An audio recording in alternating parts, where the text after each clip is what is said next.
Hello guys, welcome back to my channel. तो आज हम पढ़ने वाले हैं SKMU यूजी सेमेस्टर 3 सेशन है 24-28 मेजर 4 ज्योग्राफी का मोस्ट इंपॉर्टेंट क्वेश्चन आंसर।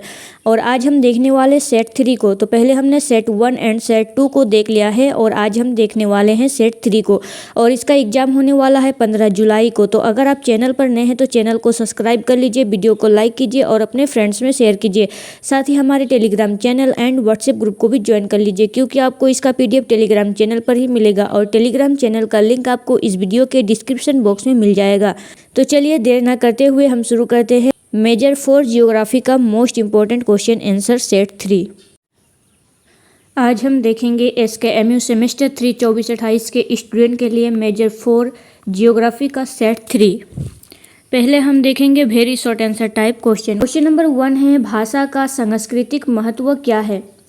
भाषा संस्कृत का प्रमुख माध्यम है। इसके द्वारा समाज की परंपराएं, रीति रिवाज, ज्ञान, विचार और सांस्कृतिक विरासत एक पीढ़ी से दूसरी पीढ़ी तक पहुंचती है।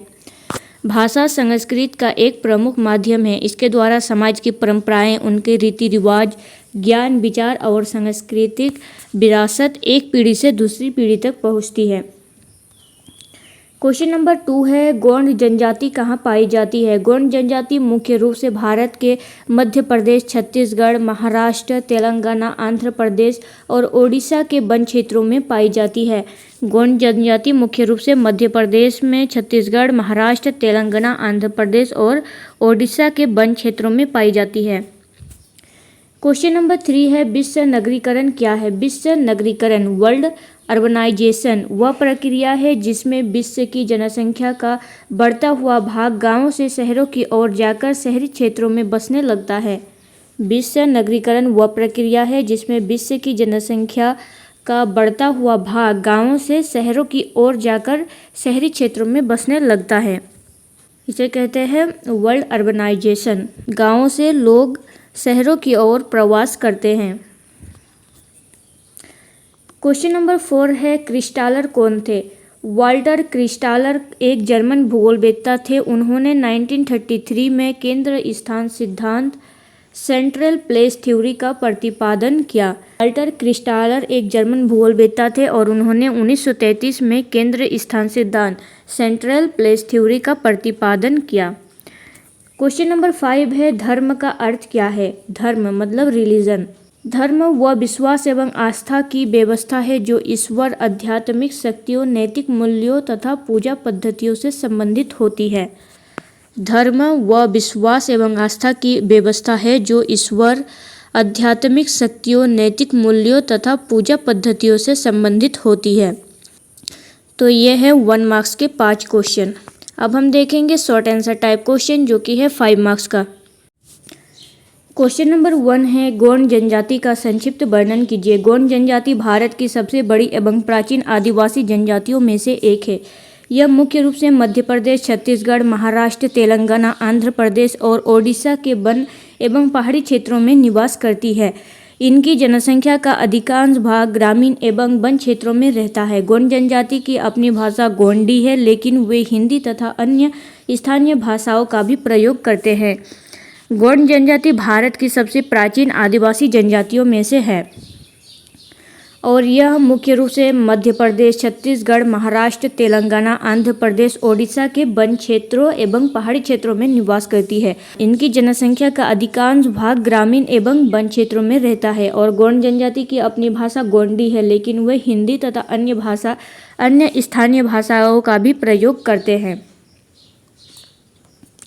गोंड जनजाति का मुख्य व्यवसाय कृषि, वनोपज संग्रह, पशुपालन, शिकार पूर्व समय में तथा मजदूरी है। वे लोग महुआ, तेंदुपत्ता, शहद, लकड़ी तथा अन्य वन उत्पादों पर भी अपनी आजीविका के लिए निर्भर करते हैं। उनके घर प्राय मिट्टी, लकड़ी और बांस से बनाए जाते हैं। गोंड जनजाति का मुख्य व्यवसाय क्या होता है? कृषि, वनोपज संग्रह, पशुपालन, शिकार मतलब पहले होता था शिकार, तथा मजदूरी है मतलब ये प्राथमिक आर्थिक क्रिया से संलग्न होते हैं। वे लोग महुआ, तेंदुपत्ता, शहद, लकड़ी तथा अन्य वन उत्पादों पर भी अपनी आजीविका के लिए निर्भर रहते हैं और इनके घर प्राय मिट्टी, लकड़ी तथा बांस से बनाए जाते हैं।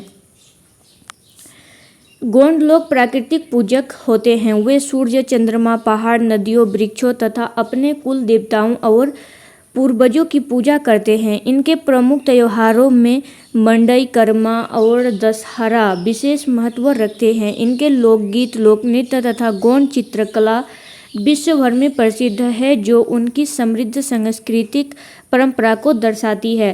गोंड लोग प्रकृति की पूजा करते हैं। वे सूर्य, चंद्रमा, पहाड़, नदियाँ, वृक्ष और अपने कुल देवताओं की पूजा करते हैं तथा पूर्वजों की भी पूजा करते हैं और उनके प्रमुख त्योहार में मंडई, करमा, दशहरा विशेष महत्व रखते हैं। और इनके लोकगीत, लोक नृत्य तथा गोंड चित्रकला, जो गोंड आर्ट होते हैं, वह विश्व भर में प्रसिद्ध है और इसकी समृद्ध सांस्कृतिक परंपरा को दर्शाती है, जो उनकी समृद्ध सांस्कृतिक परंपरा को दर्शाती है। गोंड समाज में परिवार और समुदाय का विशेष महत्व होता है। शिक्षा, स्वास्थ्य और सरकारी जनजातीय कल्याण योजनाओं के कारण आज इनके जीवन स्तर में धीरे धीरे सुधार हो रहा है। फिर भी शिक्षा, स्वास्थ्य और रोजगार जैसी चुनौतियां अभी भी मौजूद हैं। गोंड समाज में परिवार और समुदाय का विशेष महत्व है।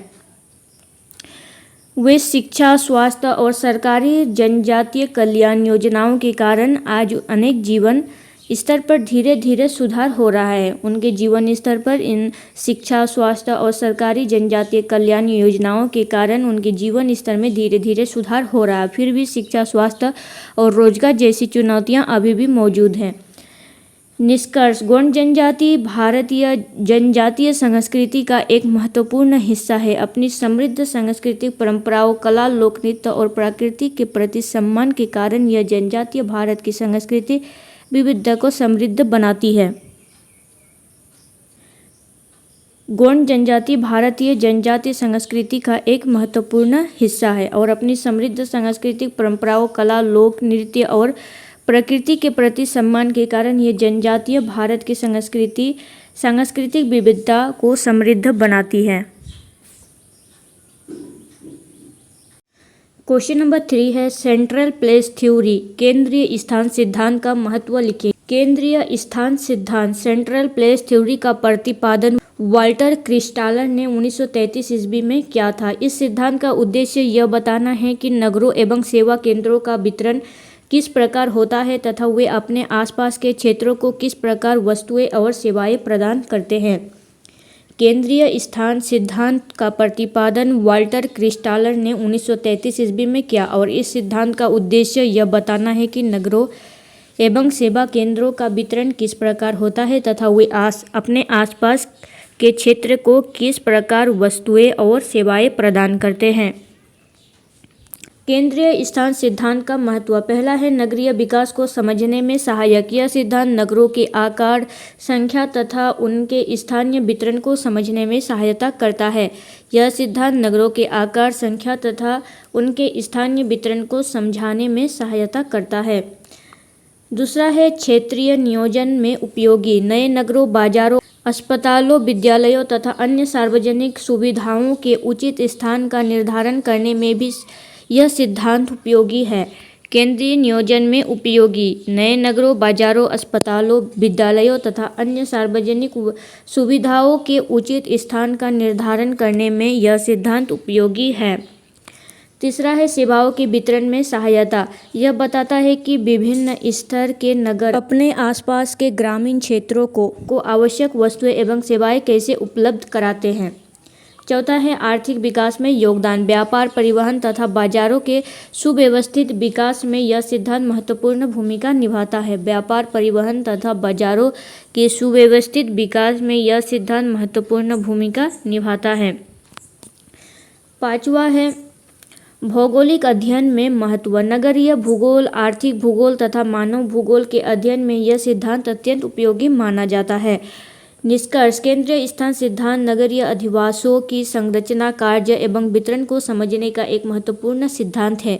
यह शहरी नियोजन, क्षेत्रीय विकास तथा सार्वजनिक सेवाओं के संतुलित वितरण के लिए आज भी उपयोगी माना जाता है। केंद्रीय स्थान सिद्धांत नगरीय अधिवासों की संरचना, कार्य एवं वितरण को समझने का एक महत्वपूर्ण सिद्धांत है और यह शहरी नियोजन, क्षेत्रीय विकास तथा सार्वजनिक सेवाओं के संतुलित वितरण के लिए आज भी उपयोगी माना जाता है। अब हम देखेंगे लॉन्ग आंसर टाइप क्वेश्चन जो कि है 15 मार्क्स का। क्वेश्चन नंबर 1 है मानव भूगोल ह्यूमन ज्योग्राफी के प्रमुख विषय मेजर थीम की व्याख्या कीजिए। मानव भूगोल के प्रमुख विषय क्या है, इनकी व्याख्या करना है। क्वेश्चन नंबर 2 है विश्व प्रवासन प्रतिरूप वर्ल्ड माइग्रेशन पैटर्न के कारणों एवं उनके सामाजिक, आर्थिक तथा सांस्कृतिक प्रभाव का विस्तृत वर्णन कीजिए। क्वेश्चन नंबर 3 है गौंड जनजाति के सामाजिक एवं आर्थिक जीवन का विस्तृत वर्णन कीजिए। गौंड जनजाति के सामाजिक एवं आर्थिक जीवन का विस्तृत वर्णन करना है। क्वेश्चन नंबर 4 है विश्व नगरीकरण वर्ल्ड अर्बनाइजेशन के रुझानों एवं प्रतिरूपों का विस्तृत वर्णन कीजिए। क्वेश्चन नंबर 5 है प्राइमेट सिटी नियम तथा केंद्रीय स्थान सिद्धांत की व्याख्या कीजिए तथा उनके महत्व का वर्णन कीजिए। प्रधान नगर नियम और एक होता है कोटि आकार नियम, ये दोनों क्वेश्चन मोस्ट इम्पोर्टेंट है। ये कभी कभी प्रधान नगर नियम ज़्यादा पूछा जाता है। क्वेश्चन नंबर 6 है अत्यधिक विषम पर्यावरण के प्रति मानव अनुकूलन की व्याख्या कीजिए तथा एस्किमो, बुशमैन, पिग्मी एवं गोंड जनजाति के संदर्भ में इनका वर्णन कीजिए। अत्यधिक विषम पर्यावरण के प्रति मानव अनुकूलन की व्याख्या कीजिए तथा एस्किमो, बुशमैन, पिग्मी एवं गोंड जनजाति के संदर्भ में इनका वर्णन कीजिए।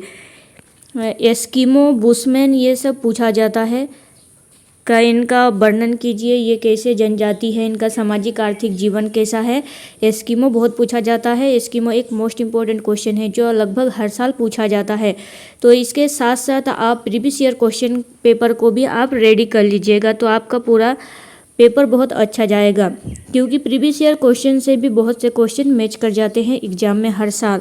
तो अगर आपको वीडियो अच्छा लगा हो तो चैनल को सब्सक्राइब कर लीजिए, वीडियो को लाइक कीजिए और अपने फ्रेंड्स में शेयर कीजिए और पीडीएफ के लिए टेलीग्राम चैनल को ज्वाइन कर लीजिए। तो चलिए मिलते हैं नेक्स्ट वीडियो में, तब तक के लिए थैंक यू।